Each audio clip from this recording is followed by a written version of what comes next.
All right, so I'm going to show you some of the setup processes. So just in case whoever's watching this isn't familiar with the way the DJI Mini works, so this is the first one that I have. I don't know the differences between the Mini and the Mini 2, so you guys can let me know if that's different or not. But anyway, the lights are flashing. That's just showing that it's on. So this right here is the on-off button. Press it, tap it, and then hold it. It'll power off. You hear that noise. And to turn it on is the exact same thing. So tap and then hold it till all three lights come on. And it makes the same noise. So that's on. And then the exact same process for the drone, except the button for the drone is on the bottom. So tap it. I'm trying to do this one-handed while I hold my phone. Tap and then hold, and then you'll hear, there you go, and everything's trying to calibrate. So make sure both things are powered on, and then they're both have a full charge. So the amount of lights indicates how much of a charge it has. So the controller has, a possibility of 4 would be fully charged, and so it's a little bit over halfway full. And then same with the drone.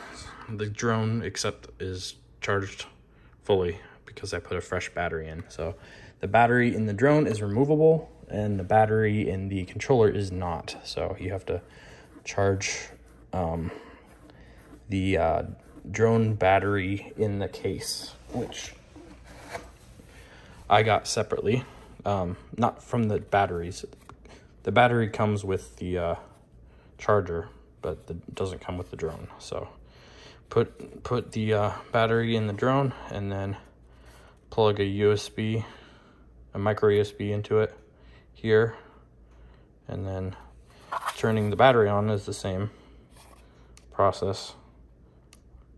Actually, no, I lied. It's just on off tap. So you can see it'll show you this charge status of the battery also. So that one's fully charged, that one's like half charged, and then the one I have in also is, charged. So so I showed you a second ago, this one was fully charged. Obviously, so there's 2 ways to check the battery status if you have the battery pack, either on the drone when it's plugged in or on the case when it's plugged in too. So anyway, that's how that works. So I can't show you the apps on the phone, at least not currently, but maybe if I can borrow my wife's phone, I can do that, but she's gone right now and she has her phone with her. So anyway, but the controls, I've done it enough I can kind of explain to you without having it connected, and it's not going to work obviously if it's not synced and working through the app. But when you do it, the left control stick, if you push forward on it, it'll raise the drone up in the air vertically. If you push down on it, it will go down vertically. If you push left on the stick, it will rotate horizontally. So if you think of where the camera's position is, the front.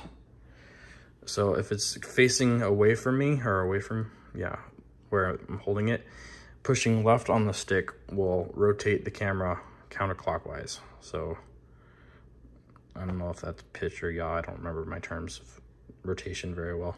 But it'll stay parallel to the ground.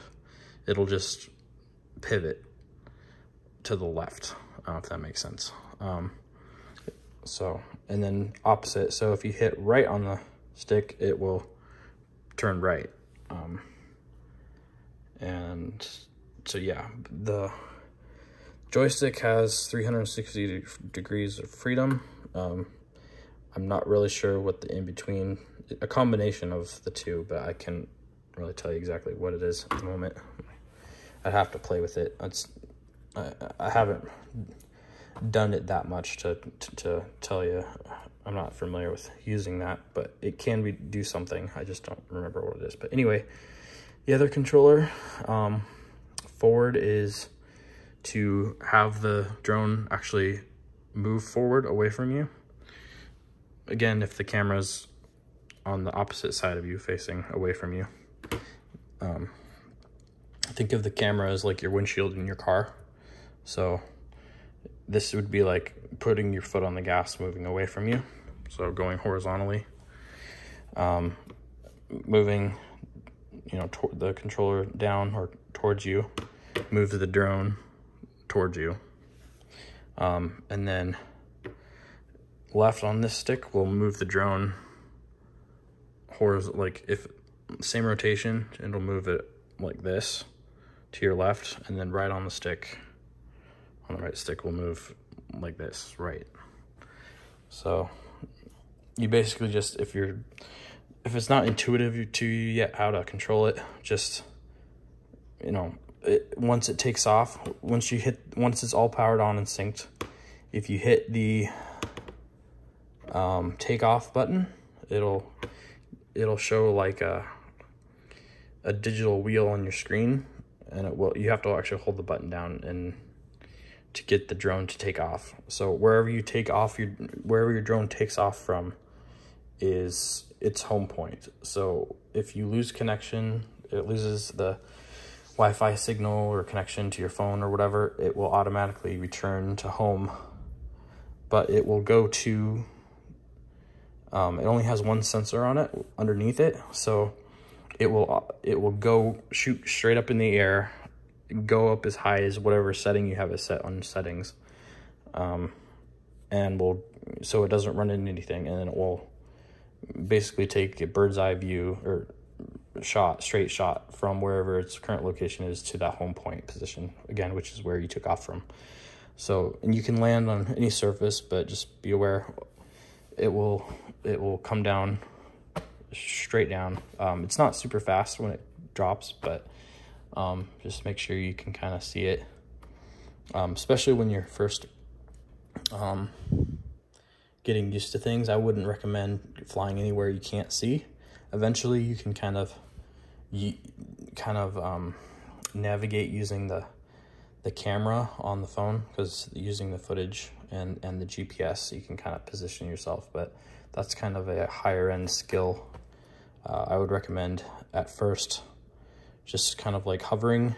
If you don't hit any button, I didn't mention this, it'll stay where you put it. You don't have, like some of the cheap drones, like I had a toy, you had to actually push the button to keep it hovering. This one stays where assuming you have a full battery and everything, it'll stay where it gets put. So each battery lasts about half an hour on this thing. So yeah, you can have up to an hour and a half, but you're no longer than about 30 minutes. Probably less with the drone attached to it, but without any accessories hooked up, about 30 minutes, give or take a couple minutes. But anyway, so the software is pretty intuitive to use. It's just a matter of taking your time to learn it. If you don't know what it's going to do, just do one thing at a time, kind of like when you troubleshoot a computer. Just do one thing at a time, see how it reacts, and then move from there. So see how it handles, correct if it's off or whatever when you're navigating. Make sure, definitely start out like in a non-populated area. When you're like an open field, like just drive somewhere and test it out if you're not familiar with the controls at all. As you build your confidence in the controls, then I'd say you could start moving towards like suburbs or parks or something. But until then, I would definitely recommend like starting out, you know, in the rural areas where there's no trees around. Just in case, you know, you don't want to screw up your investment. And all the recorded footage is saved on the card, on the micro SD card this is on the drone. So if you lose your drone, there's a feature to find it, but if it drops out of the sky, like you're stupid and you hit something, or you lose it and it falls in the water and sinks, all your footage is not going to be retrievable. So just keep that in mind when you're learning the drone to, you can view the footage live on your phone, but you won't be able to record it unless you have the card actually in the drone itself. So keep that in mind too. So anyway, trying to think if there's anything else I haven't touched on without being able to actually open up the features and show you. I think that's about it, at least on the physical side of everything, and without actually turning the drone on and showing you. But for the setup and the logistics of how it works and looks and everything, I think that's going to be it for now.